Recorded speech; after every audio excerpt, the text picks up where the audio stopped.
আমরা কদিন আগেই দেখতে পেলাম আমাদের পূর্ব বর্ধমান জেলার গলসি বিধানসভার মানকর গ্রাম পঞ্চায়েতের প্রধান তিনি কাটমানির পার্সেন্টেজ চাইছেন প্রধান সাহেবের যে ঘর তার টেবিলে।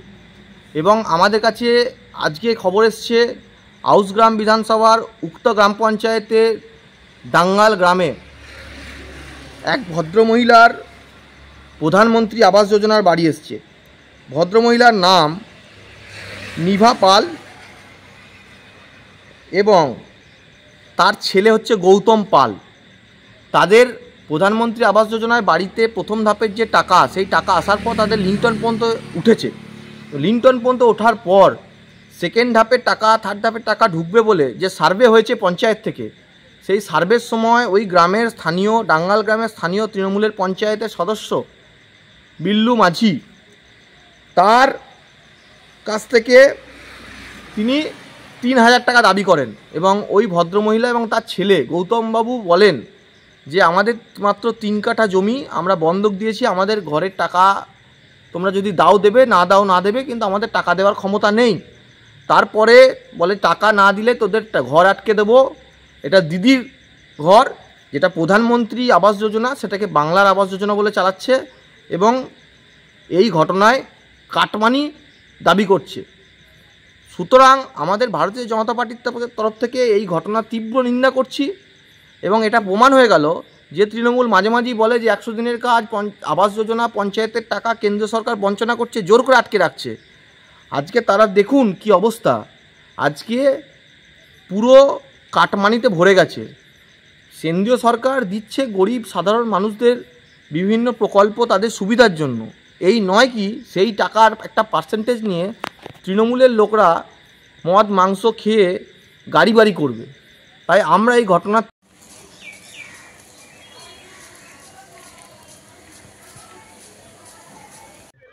যে আপনি বাড়ির আবাস যোজনা দ্বিতীয় কিস্তির টাকার জন্য ৩,০০০ টাকা দাবি করছেন একটা পরিবারের কাছে। না না, এটা সম্পূর্ণ ভুল তথ্য। হ্যাঁ, কেননা আমাদের সরকার, মামাটি সরকার গরিব মানুষকে টাকা দিচ্ছে বাড়ি করার জন্য। হ্যাঁ, তা আমাদের সরকার বলেছে কোনো কিছু কার্ড মানি নেওয়া যাবে না।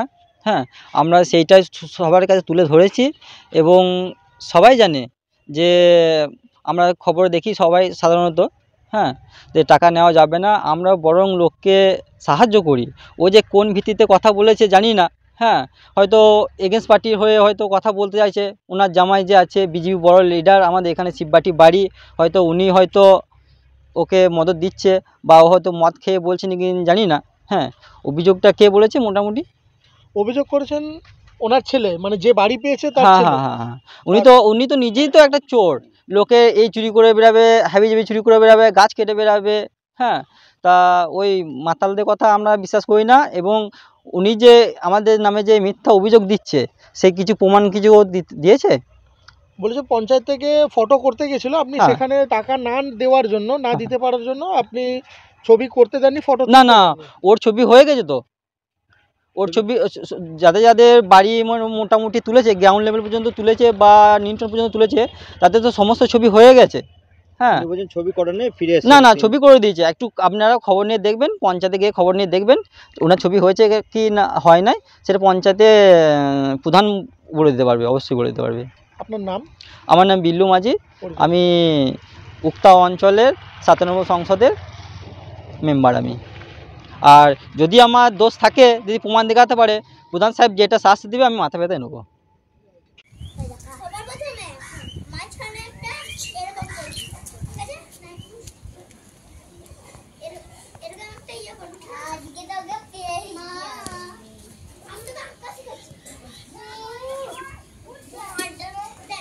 আপনাদের সঙ্গে বিল্লু মাঝি সভাপতি, উনি বললেন যে ৩,০০০ টাকা দিলে তো ফটো হবে, নাহলে ফটো হবে না। আমি বললাম আমি এখন কোনো 10 পয়সা দেবার ক্ষমতা আমার নাই। আমার 3 কাঠা জমি ছিল, আমার 3 কাঠা জমি বন্ধ পড়ে গেছে। কিসের ছবি, মানে কিসের ফটো? ওই বাড়ির ওই নিউটনের ঢালাই ফটোটা দিয়ে তারপরে বুঝলেন কি, তাহলে আমরা পালিয়ে চললাম। তোর যা করা থাকে বিডিওকে জানা গা, যা করবি কর গা। আমি বললাম দেখ, মায়ের বাড়ি, মা কোথা থেকে পয়সাটা দেবে বল? তা বাড়ি এরকম এভাবে আটকে থাকবে, তাহলে ফটো না হলে কি করব? কত টাকা চেয়েছিল আপনাদের কাছে? 3000 টাকা। এটা কি কিসের বাড়ি পাচ্ছেন আপনি? এটা সরকার থেকে যে বাড়িটা দিচ্ছে মাকে, সেই বাড়িটা মা পাচ্ছে। আচ্ছা, এটা কোন পঞ্চায়েত? এটা মুক্ত পঞ্চায়েত। কে বলেছে আপনার কাছে টাকা চেয়েছিল? কে? বিল্লু মাঝি। সে কে হয়? সে গ্রামের সভাপতি। পঞ্চায়েত, এই পঞ্চায়েতের কে হয়? ওর সদস্য? গ্রামের সদস্য। কোন দলের সদস্য? তৃণমূলের। আপনি কোথায় অভিযোগ করেছেন এইসব বিষয় নিয়ে? বিডিও। আপনি কি লিখিত অভিযোগ করেছেন নাকি? হ্যাঁ। আর কোথায় জানিয়েছেন? আরও চলে গেছে, ডিএমএ কাজ করে চলে গিয়েছে। ডিএমকে জানিয়েছেন? আপনার নাম? গৌতম পাল। আর বাড়িটা কার নামে এসেছিল? নিবারানী পাল। নিবারানী পাল কে হয়? আমার মা। ওনার বয়স? 75 বছর। পার্টির ছেলেটা সব এসেছিল, বুঝলেন তো? হ্যাঁ। এই অবস্থা আবার এই যদি 3000 টাকা নেয়। এই আপনার পঞ্চায়েতের অধীনে নিভা পাল নামে এক ব্যক্তি, বিল্লু মাঝি পঞ্চায়েত মেম্বার, তার নামে অভিযোগ করছে যে তিনি আবাস যোজনার বাড়ির ছবি তুলতে গিয়ে 3000 টাকা দাবি করেছেন কাটমানি। কি বলবেন এই বিষয়ে? আমার কাছে এরকম ধরনের কোনো খবর নেই, আমি এই বিষয় নিয়ে জানিও না। আপনাদের এখান থেকে কি যাচ্ছে পঞ্চায়েত থেকে ছবি তুলতে? হ্যাঁ, গেছে। যেদিনকে ওটা ছবি করে এসেছিলো 22 তারিখে, 22/2-এ। এবারে এখন কোন বাড়িগুলো রেডি হয়নি ছবি তোলার জন্য, ও মানে ফিজিক্যাল ভেরিফিকেশন করতে গেছিলো, এইটুকুই। এরপরে আমার কোনো ঘটনা আমি জানিও না, বিষয়টা আমার জানাও নেই। ভেরিফিকেশন করতে গিয়ে কি টাকার দাবি কি করতে পারে? না না, সেটা কোনো করবে, এটা তো উপর থেকে নির্দেশ আছে, যেটা তার টাকা দাবি করতে পারে না। তাহলে ওই ব্যক্তি নামে নিভা পাল, তার নামে অভিযোগ করছে যে বিল্লু মাঝি নামে উনি টাকা চেয়েছেন। এই অভিযোগ ভিত্তিহীন। ওনাকে কি চিনেন আপনি? কাকে? ওই বিল্লু মাঝিকে? হ্যাঁ, বিল্লু মাঝি আমার তো পঞ্চায়েতের মেম্বার, তো আমি চিনি। তাহলে অভিযোগ বলছে সত্যি নয় বলছেন? না, আমার কাছে খবর নেই, মিথ্যাই অভিযোগটা, মিথ্যাই হবে, কারণ আমি জানি না। সেটাই হচ্ছে কথা। তিনি তো একটা লিখিত অভিযোগ করেছেন। হ্যাঁ, সেটা করেছে, আমি দেখলাম তো, আপনি যেটা দেখালেন আমাকে, এটা তো ভিত্তিহীন। আমার কাছে কোনো খবর নেই, আমি জানি না। আপনার নাম বলছি? আমার নাম হচ্ছে জটাই কুমার মাঝি, উক্তাজীবীর প্রধান। হ্যাঁ,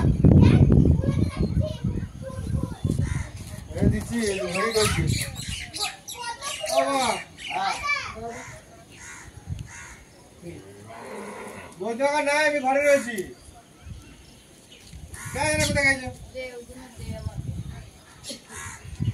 আমিও নাই।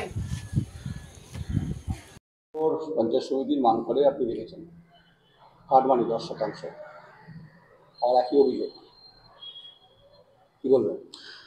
এটা তো নতুন কিছু না, আপনারা তো গোটা রাজ্যেই দেখেছেন এই মমতা ব্যানার্জির সরকারের আমলে গ্রাম বাংলার কি অবস্থা। মানে সরকারি আবাস যোজনায় কাটমানি দিতে হবে, তোলাবাজি দিতে হবে, এটা হচ্ছে তৃণমূলের স্বঘোষিত ফরমান। ফলে ওই মান করে যা আমরা দেখেছি, যে আবাস যোজনা মানে ঘর পাবে গরিব মানুষ, একটা ছাদ পাবে, তার জন্য তাকে পঞ্চায়েত প্রধানকে, অঞ্চল সভাপতিকে, কোথাও গ্রামের সভাপতিকে 25% কমিশন দিতে হবে। একই ঘটনা আমরা দেখতে পাচ্ছি এই যে উক্তা হাউস গ্রামের, সেখানেও আজকে আমাদের কাছে কপি আছে, মানে বিডিওর কাছে ওই যে উপভোক্তা, তিনি চিঠি করেছে যে আমার কাছে টাকা চাইছে ফটোগ্রাফি করার সময়, কখনো বলছে 3000, কখনো বলছে 5000, কখনো বলছে 10,000, না হলে এই কাজ হবে না। কোথায় আমরা আছি আজকে বলুন তো? আমি অর্থনৈতিকভাবে পিছিয়ে, আমার প্যারামিটার, আমার মাপকাঠি আছে, ঘর পাওয়ার আমি যোগ্য, অথচ কেন আজকে তৃণমূল নেতাদের টাকা দিতে হবে? তাহলে মমতা ব্যানার্জি কেন বলছে যে সবকিছু সৎভাবে হবে, সততাই আমাদের মূলধন? এই কথাগুলো উনি ন্যাকামো করছেন। ফলে আমরা মনে করি ইমিডিয়েট এই ধরনের অঞ্চল সভাপতি, গ্রামের যারা সভাপতি, যারা পঞ্চায়েত সদস্য, তাদের বিরুদ্ধে আইনি ব্যবস্থা নিতে হবে। এবং যে চিঠি উনি করেছেন ওই উপভোক্তা, ইমিডিয়েট বিডিও সাহেবকেও এর বিরুদ্ধে ব্যবস্থা নিতে হবে। বিডিও যেন স্বজন পোষণ যে করছে ওরা, এবং যে দুর্নীতি যে করছে, সেটাকে ঢাকার জন্য কোনো বিকল্প ব্যবস্থা না করে। আমরা মনে করি একজন গরিব মানুষ, খেটে খাওয়া গতর খাটা মানুষ, তার ঘর পাওয়ার অধিকার আছে, এবং সরকারি নিয়মে সে যাতে ওই সুবিধা পায়, তার জন্য আমরা দাবি করছি, এবং এদের বিরুদ্ধে আইনি ব্যবস্থা নেওয়ার ইমিডিয়েট ব্যবস্থা করুক আমরা চাইছি।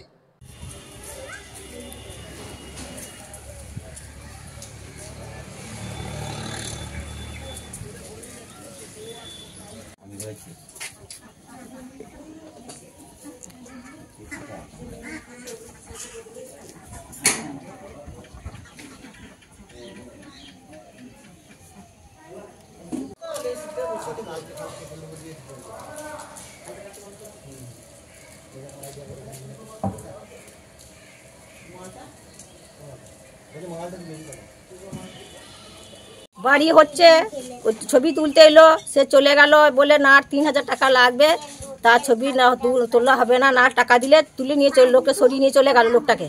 হ্যাঁ, আমি ওই টাকা দিয়ে কী করে বাড়ি করবো বলুন দিকেনি? হ্যাঁ, 1,20,000 টাকা থেকে বাড়ি হয়? ছবিটা কে তুলতে এসেছিল? ছবি এসেছিল পঞ্চায়েত থেকে। পঞ্চায়েত থেকে? হ্যাঁ। এটা তো সরকারি বাড়ি। হ্যাঁ, সরকারি বাড়িতে পঞ্চায়েত থেকে তুলতে এসেছিল, ছবি করতে এসেছিল। হ্যাঁ, তো তার সাথে কি এখানকার পঞ্চায়েত হ্যাঁ, মেম্বার এখানে এসেছিল? মেম্বার এসেছিল। কে টাকাটা চেয়েছে আপনার ওই কাছে? বিল্লু মাঝি। বিল্লু মাঝি কে হয় এখানকার? এখানে ওই সদস্য, এখানকার পঞ্চায়েতের সদস্য। হ্যাঁ হ্যাঁ। আপনাকে কি বলে এসে? ওইসে বললো যে টাকা দিতে হবে, টাকা দাও, 3000 টাকা না দিলে ছবি তুলতে দেবো না। নিয়ে চলে গেল লোকটাকে। ছবি না তুলে চলে গেছে? হ্যাঁ, না ছবি তুললো না, নিয়ে চলে গেল। আচ্ছা, আপনি কে হন? আমি হ্যাঁ? আমি এর বউ হচ্ছে, বৌমা হচ্ছি। এটা আমার বাড়িটা কার নামে এসছে? শাশুড়ি নামে। শাশুড়ির নাম কি? বেমারানি পাল। আচ্ছা, এবারে ওনার বয়স কত? শাশুড়ির বয়স কত? কত বয়স হবে? 75 বছর বয়স। 75 বছর বয়স। এই দেখুন, ওই দেখুন মাকে তুলি। তাহলে শাশুড়ি এখন থাকছে কোথায়? ওর তো বাড়িটা, ও তো বাড়ি নাই, মেয়ের বাড়ি থাকে এখন। মেয়ের বাড়িতে থাকছে। তো এখন যে বাড়িটা আটকে যাচ্ছে, হ্যাঁ, এটা নিয়ে কি বলবেন? এটা তো সরকারি প্রকল্প, সরকারি। বলুন ছবিটা আমার তুলুক, যেমন বাড়িটাতে যেমন করতে হবে আমাকে। আপনি প্রথম কিস্তির টাকা পেয়েছিলেন? হ্যাঁ, পেয়েছিলাম। দ্বিতীয় কিস্তির টাকার জন্য যে ছবিটা তুলতে এসে সেটা পাননি? না, তাহলে একবারই পেয়েছি, আর পাইনি। ছবি না তুলে তো আপনারা টাকাও পাবেন না, ওই জন্যই তো। আতঙ্কিত আছেন? হ্যাঁ, পয়সা কোথায় পাবো বলুন না? আপনারা গরিব মানুষ কোথায় পাবো? খেটে খুটে খায়। বাড়িটা হবে মনে হচ্ছে? আপনারা চেষ্টা করে দেখুন বাড়িটা কি করে হবে।